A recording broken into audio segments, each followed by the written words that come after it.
नमस्कार, आप देख रहे हैं हमारी खास पेशकश। मैं हूं आपके साथ हिमानी कटारिया। मोहन सरकार के बजट में बड़ी घोषणाएं की गई। एमपी में कोई नया टैक्स नहीं लगेगा, ये बड़ी राहत की खबर सामने रही। बजट के अंदर 3,65,067 करोड़ का कुल बजट रहा है। कुल राजस्व व्यय अगर बात की जाए तो 2,61,644 करोड़। विकलांग पेंशन की बात की जाए तो 4,421 करोड़ का प्रावधान और गृह विभाग का बजट जो है वो 11,293 करोड़ रहा है। पिछले साल से 9.2% ज्यादा हुआ है गृह विभाग का बजट इस बार। विकलांग पेंशन को अगर देखा जाए तो 4,421 करोड़ का प्रावधान रखा गया है। स्वास्थ्य भारत मिशन के 500 करोड़ का प्रावधान है। एमपी में प्रति व्यक्ति आय 10,000 रुपए बढ़ी है। कन्या विवाह योजना के लिए 250 करोड़ का प्रावधान किया गया है। एमपी में जीडीपी 9.37% बढ़ी है।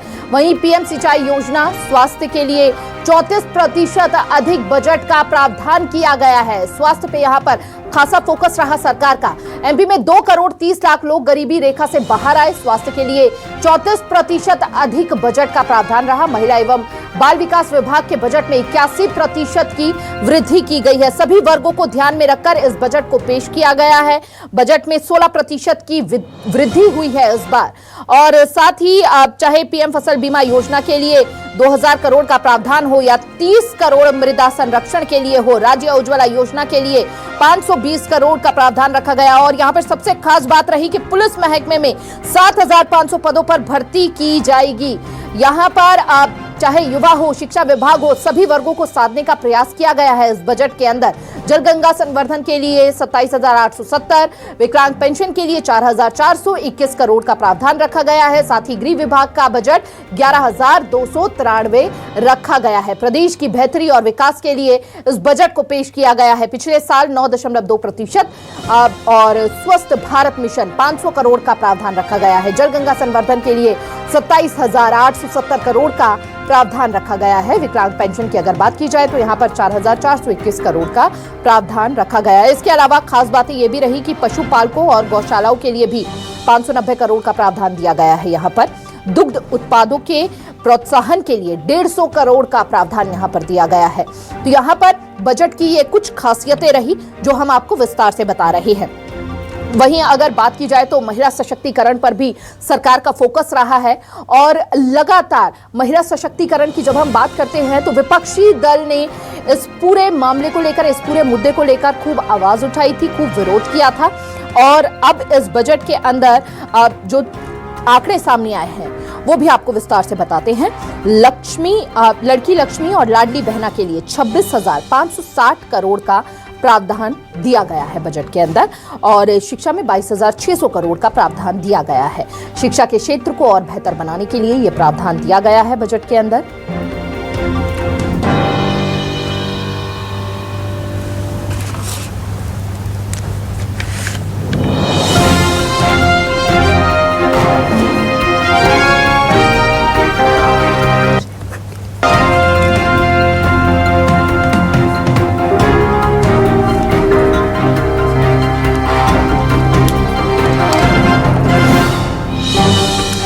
तो सभी वर्गों को ध्यान में रखकर इस बजट को पेश किया गया है। और इस पर ज्यादा चर्चा करने के लिए हमारे साथ खास मेहमान वरिष्ठ पत्रकार अजय बोकिल जी जुड़ चुके हैं। बहुत बहुत स्वागत है अजय जी आपका।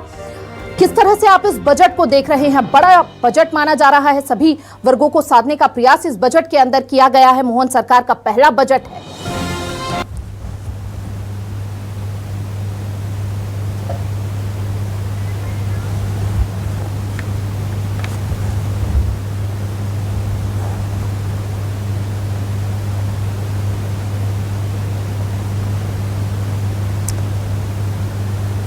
देखना पड़ेगी, क्योंकि ये उम्मीद की जा रही थी कि हालांकि अब राज्य सरकार के पास जब से जीएसटी आ गया है तब से कर लगाने के जो स्रोत हैं बहुत कम बचे हैं। लेकिन ये माना जा रहा था कि मध्य प्रदेश सरकार डीजल पेट्रोल पर कोई वैट कम कर सकती है इस बजट के अंदर, तो वैसा इसके अंदर तो कोई अभी प्रावधान किया नहीं गया है। हाँ, लेकिन ये सरकार ने कोई बड़ा नया बोझ नहीं डाला, ये अच्छी बात है। एक और महत्वपूर्ण बात यह कि चूंकि मध्य प्रदेश में अगले 2 साल कोई चुनाव बड़ा होने वाला नहीं है, तो सरकार पर यह कोई दबाव नहीं था कि वो ऐसी लोक लुभावन घोषणाएं ज़्यादा करे जिससे बजट बिगड़े सरकार का। तो सरकार ने जो बजट की रचना की है मोटे तौर पर ये प्रो डेवलपमेंट इसको कहा सकता है, विकासोन्मुखी बजट है ये मोटे तौर पर। और जो योजनाएं पहले से चल रही थी उनको ही आगे बढ़ाने के लिए सरकार ने प्रावधान किया है, ज़्यादा पैसे दिए हैं उन योजनाओं पर, शिक्षा की दृष्टि से, रोजगार की दृष्टि से, किसानों की दृष्टि से और इवन गौशालाओं और गोवंश को आगे बढ़ाने की दृष्टि से इसके अंदर काफ़ी प्रावधान राशि का किया गया है। लेकिन एक बात मैं कहना चाहूँगा कि अगर पिछले 2023-24 को बजट को देखें तो सरकार ने 2-3 बड़ी घोषणाएं की थी। उसके अंदर एक तो ये था कि वो अगले साल मध्य प्रदेश में 1 लाख लोगों को रोजगार देंगे, बेरोजगारों को। लेकिन अगर ये बजट के अंदर जो सरकार ने इसमें प्रावधान किया है वो अगर उनको अपन गिन लें तो ये लगभग 18,500 लोगों नौकरियां सरकार ने निकाली हैं या निकालने जा रही है। तो सवाल ये है कि बाकी 82,000 नौकरियों का क्या होगा, वो कब आएंगी? तो ये एक बड़ा सवाल है। दूसरा, एक और किसानों की दृष्टि से, हालांकि किसान कल्याण योजना की तरह सरकार ने प्रावधान किया है 4,000 करोड़ का, जैसे आपने बताया जी। लेकिन एक और महत्वपूर्ण घोषणा पिछले बजट में ये थी कि गेहूं पर सरकार ने 2700 रुपये और धान पर 3100 रुपये प्रति क्विंटल देने की घोषणा की थी MSP में। लेकिन इस बजट के अंदर वो कहीं नजर नहीं आ रही है। तो हो सकता है कि किसानों को लेकर के सरकार क्या सोच रही पता नहीं, क्या केवल वो जो सहायता दे रही है किसान कल्याण निधि की तरफ वही पर्याप्त है या उनको बेहतर उनकी उपज का मूल्य देगी, इसके बारे में कोई स्पष्टता नहीं है इसके अंदर। अब चूंकि आपने किसानों से अच्छी कर रही सरकार, जैसे 3 नए मेडिकल कॉलेज खोले जा रहे हैं जी, तो सर चूंकि आपने किसानों से जुड़ी बात रखी, यहाँ पर PM फसल बीमा योजना के लिए जो 200 करोड़ का प्रावधान है उसे किस तरह से आप देख रहे हैं?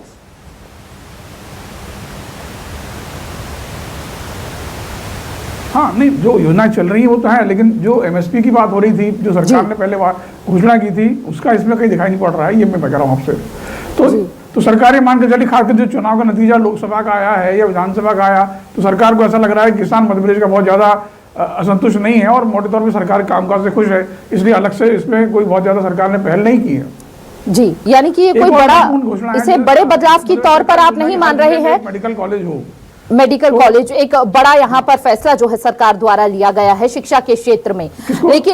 लेकिन आपसे एक सवाल और जानना चाहेंगे। नहीं, हाँ, नहीं, ये तो अच्छी, हाँ। व्यय को लेकर मेरा सवाल है, क्या यहाँ पर व्यय को लेकर भी थोड़े से आंकड़ों में कमी आनी चाहिए थी?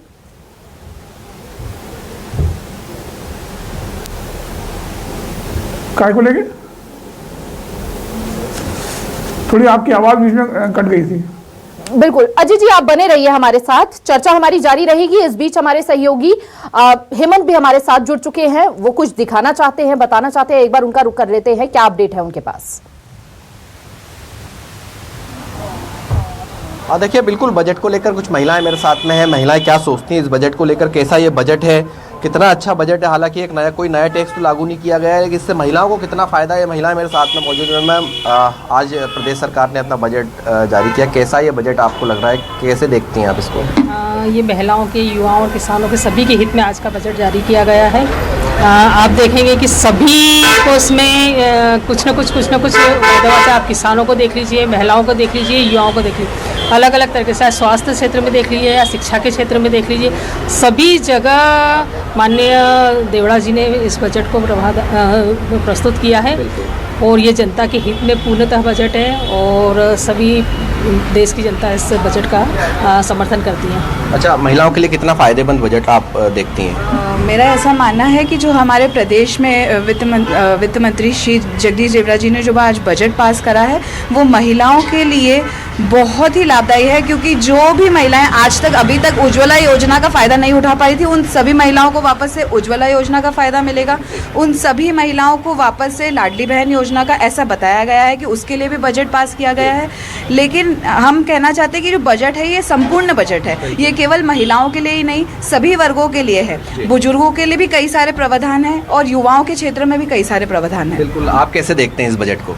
देखिए, ये बजट जन कल्याणकारी बजट है, बहुत अच्छा बजट है और जैसा कि एक विशेष बात पे हमारे जगदीश देवड़ा जी ने ध्यान आकर्षित कराया है, जो प्रतियोगी परीक्षा होती है उसमें लगने वाली जो फीस है उसको निरंतर कम करेंगे और उसके लिए एक अलग से जन कल्याणकारी योजना बनाएंगे।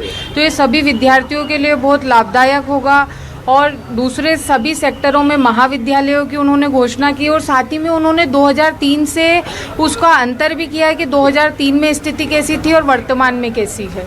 बिल्कुल क्या लग रहा है इस बजट से महिलाओं को कितना फ़ायदा है इस बजट में? नमस्कार। जो उप मुख्यमंत्री जी हैं श्री जगदीश देवड़ा जी, उन्होंने महिलाओं को आकर्षित करने के लिए महिलाओं की सुरक्षा का प्रावधान भी इसमें रखा है। उज्ज्वला योजना के साथ साथ उनको घर में जो सबसे बेसिक सुविधाएं हैं, जो घर में नल की सुविधाएं, तो घर घर नल का एक प्रावधान, उस पर भी एक बजट उन्होंने प्रावधान किया है। और इसके अलावा आयुर्वेद, मतलब आप देखा जाए तो 5 जिला अस्पताल खोले जाएंगे और 3 बड़े मेडिकल कॉलेज खोले जाएंगे। और सोलर योजना के लिए भी बहुत अच्छा है कि सोलर योजना भी आ रही है, उस पर भी ध्यान दिया है। सीहस पे आने वाले बजट से महिलाएं काफी संतुष्ट नजर आ रही हैं। आप कैसे देखते हैं इस बजट को? ये मध्य प्रदेश के विकास की गति के लिए एक बहुत बड़ा पड़ाव या मील का पत्थर साबित होगा। और हमारे मोहन सरकार है, उनका ये पहला बजट है, तो उन्होंने कोई सा भी एरिया नहीं छोड़ा है, चाहे महिला बाल विकास हो, चाहे रोजगार के, यानी कि सरकार द्वारा जो भी महिला सशक्तिकरण को लेकर कदम उठाए जा रहे हैं, महिला काफी संतुष्ट नजर आ रही हैं। लेकिन विस्तार से अगर समझा जाए तो वरिष्ठ पत्रकार लगातार हमारे साथ जुड़े हुए हैं जो एक अच्छा अनुभव रखते हैं, उनसे जान लेते हैं। महिलाएं कह रही हैं कि चाहे उज्ज्वला योजना हो, इसमें भी प्रावधान दिया गया है सरकार द्वारा। अच्छा, एक विपक्ष जो था वो लगातार लाडली बहना को लेकर, उसकी राशि को लेकर सवाल खड़े कर रहा था। बजट में जिस तरह से अब प्रावधान किया गया है, क्या विपक्षी दलों के उन सवालों पर पूर्ण विराम लगता हुआ नजर आएगा अजय जी?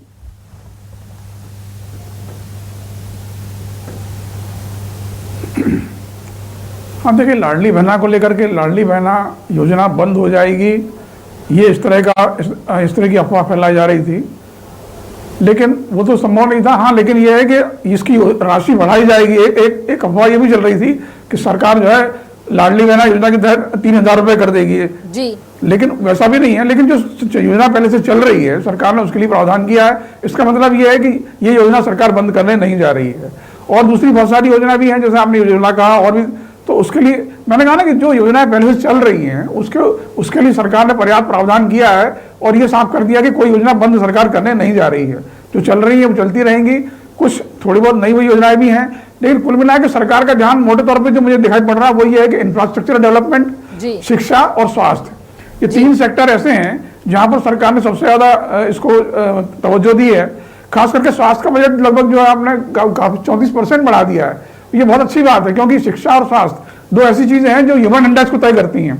मध्य प्रदेश का मानव सूचकांक बढ़े, इसके लिए ये बहुत जरूरी था। और 3 नए मेडिकल कॉलेज की बात है, तो मध्य प्रदेश सरकार हर जिले में एक मेडिकल कॉलेज खोलने जा रही है।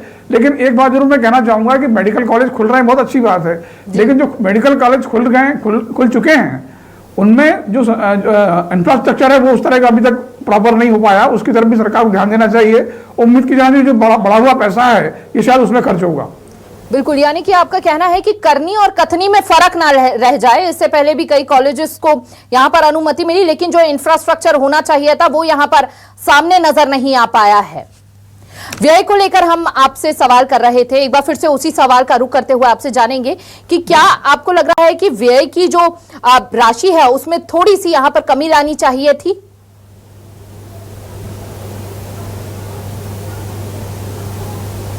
कौन सी राशि? व्यय खर्च की जो राशि है।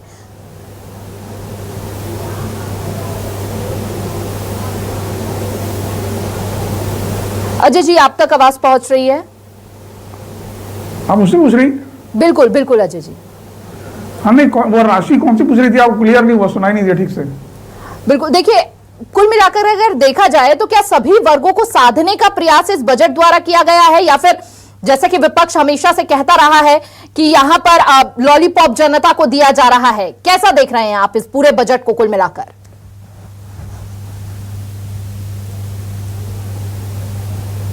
नहीं, लॉलीपॉप जैसी तो कोई बात नहीं है इसके अंदर। सरकार ने मोटे तौर पर अगर कहे तो संतुलित बजट है ये, और मध्य प्रदेश को आगे बढ़ाने, विकास की दृष्टि से आगे बढ़ाने के लिए ये बजट बिल्कुल ठीक है जी। और खास करके इसमें बहुत सारी लोकलुभान योजनाओं से बचा गया है जिसमें कि सरकार का पैसा खर्च होता है, विकास काम के लिए सरकार के पास पैसा कम बचता है जी।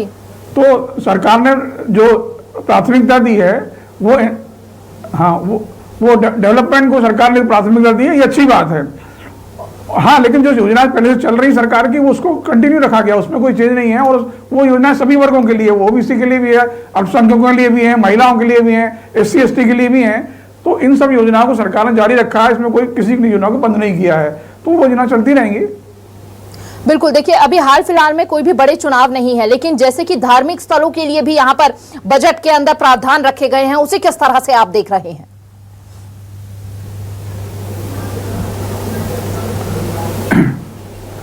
देखिए, इसकी शुरुआत तो शिवराज सरकार के समय हो चुकी थी।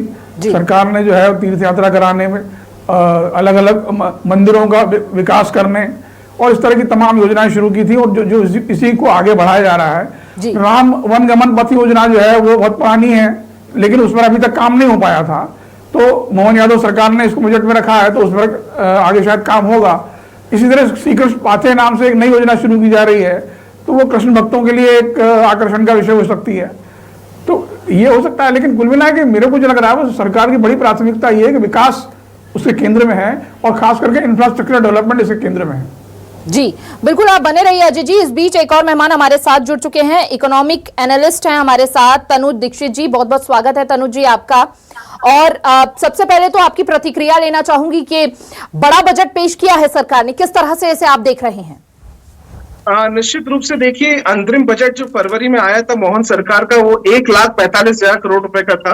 और इस बार जो आज फाइनल बजट आया है 2024-25 का, ये बजट 3,65,000 करोड़ रुपए का है।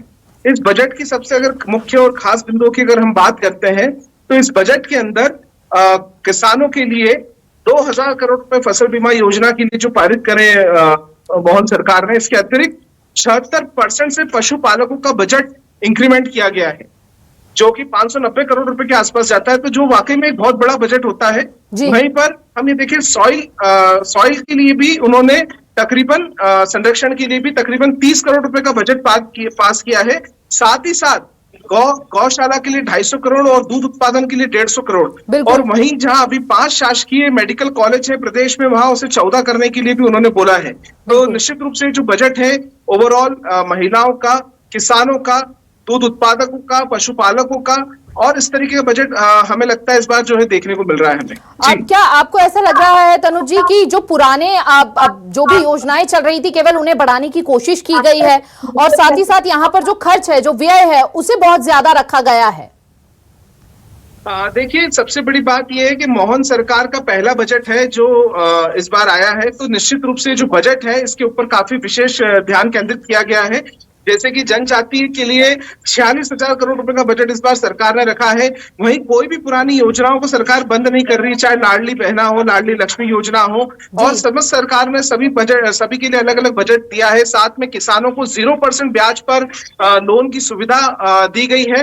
तो जो अपने आप में ये सरकार दर्शाती है कि वो किसान के हित की सरकार है, महिलाओं के हित की सरकार है। साथ ही साथ जो प्रदेश में चिकित्सा शैली, चिकित्सक कॉलेजेस, मेडिकल कॉलेजेस का एनहांसमेंट, इसके लिए जरूर सरकार विशेष रूप से ध्यान दे रही है।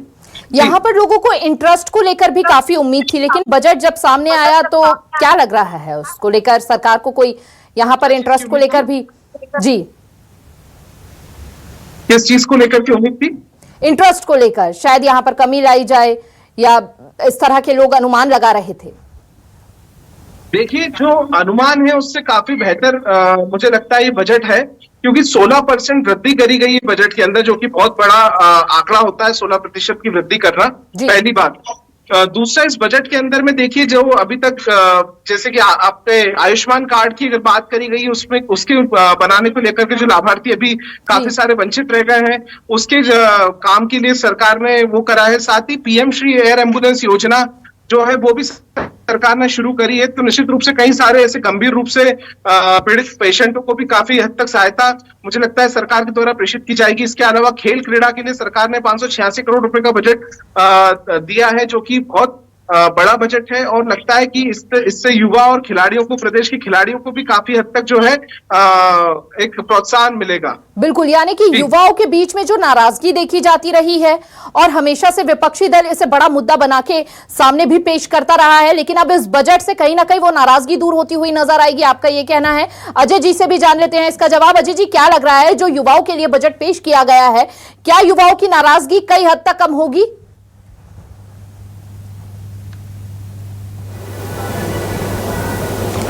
निश्चित रूप से सरकारी भर्तियां नहीं हो रही हैं, ये बड़ा मुद्दा है जी। तो अगर 18,500 पदों के लिए भी अगर भर्ती हो रही है तो निश्चित रूप से कुछ न कुछ तो राहत मिलेगी लोगों को। कुछ लोगों को तो नौकरियां मिलेंगी, हालांकि जो आवश्यकता है मध्य प्रदेश में जिस हद तक बेरोजगारी बढ़ रही है उस हिसाब से तो बहुत कम है ये, लेकिन फिर भी यह है कि थोड़े इसमें एक बजट में ये भी प्रावधान है कि प्राइवेट क्षेत्र की नौकरियों को बढ़ावा दिया जाएगा। तो वो कैसा दिया जाएगा हालांकि बहुत स्पष्ट नहीं है, लेकिन वो भी है। लेकिन फिर भी भाई अगर सरकार 1 लाख रोजगार देने की बात पिछले साल कर रही थी तो कम से कम 18,500 लोगों के लिए तो नौकरियां इस साल निकलेंगी, ये राहत की बात तो है निश्चित रूप से। जी, तनुज जी से भी इसका जवाब ले लेते हैं। तनुज जी, आप किस तरह से देख रहे हैं जिस तरह से पुलिस महकमे में 7,500 पदों पर भर्ती की जाएगी, क्या इसकी संख्या को बढ़ाना चाहिए था? क्या इससे नाराजगी युवाओं की कम होती हुई नजर आएगी या फिर आप इससे सहमत हैं? नहीं, देखिए बढ़ाया जा सकता था, लेकिन मुझे लगता है मैंने आपसे जैसे कि एक बात बोली है कि पहला बजट है मोहन सरकार का, तो इसे मैं बम्पर बजट के रूप में देखता हूं। प्रदेश सरकार ने कई सारी योजनाएं, कई सारे बजट का इजाफा, कई सारी राशि जो है पूर्ण रूप से प्रदेश की जनता के लिए खोली है। तो मुझे लगता है कि देखिए धीरे धीरे करके कार्य होंगे। पहला बजट आया है, निश्चित रूप से इसे फिर भी पुराने की तुलना में अच्छा बजट कहा जाएगा। आगे और भी उम्मीद रहेगी कि इसी दिशा में और कार्य होंगे और बजट में इजाफा भी होगा। और सबसे बड़ी बात जो बजट है, जैसे कि हम अगर बजट की बात करें तो विगत कई वर्षों से जेंडर बजट भी प्रदेश सरकार प्रेषित करते आ रही है, लेकिन एक वही बहुत बड़ा मुद्दा ये भी है कि इस बजट का इस्तेमाल उतना नहीं होता है। तो देखिए बजट आना और उसका सही दिशा में इस्तेमाल करे सरकार, ये भी बहुत एक आवश्यक पहलू रहेगा इस बजट के अंदर। जी, यानी कि बजट तो आ गया है लेकिन जमीनी स्तर पर इसे कब तक पूरा कर लिया जाएगा, और अब समय चूंकि बहुत ज्यादा है। अजय जी ये बोल रहे थे कि चुनाव अभी कुछ दूर है, बहुत नजदीक नहीं है, तो समय लग सकता है, लेकिन यह भी कहा जा रहा है कि मेडिकल कॉलेज को जल्द से जल्द खड़ा कर दिया जाएगा, बनाया जाएगा। हर जिले में इसे तैयार करने की कोशिश रहेगी, शिक्षा क्षेत्र में और ज्यादा बढ़ावा। लेकिन जो बजट अभी पेश हुआ है शिक्षा क्षेत्र के लिए, उसे किस तरह से आप देख रहे हैं?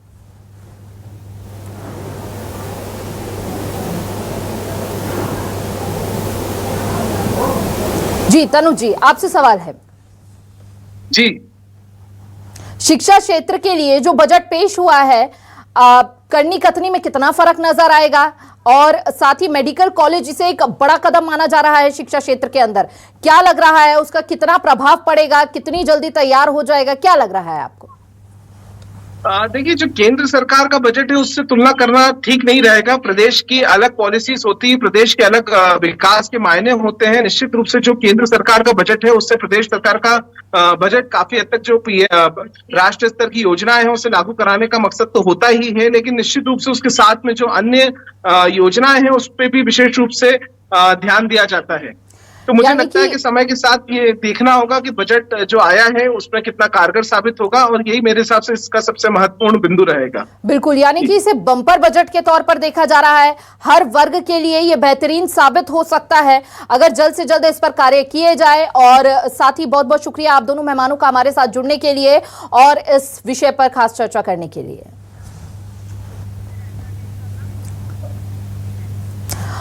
और यहां पर मोहन सरकार का पूर्ण बजट पेश हो गया है, जिसे बम्पर बजट के तौर पर देखा जा रहा है। महिला सशक्तिकरण हो, युवा को साधने की कोशिश हो, हर वर्ग को साधने का प्रयास यहां पर इस बजट द्वारा किया गया है। यहां पर छोटे से ब्रेक के लिए रुक रहे हैं, लेकिन फौरन हाजिर होंगे।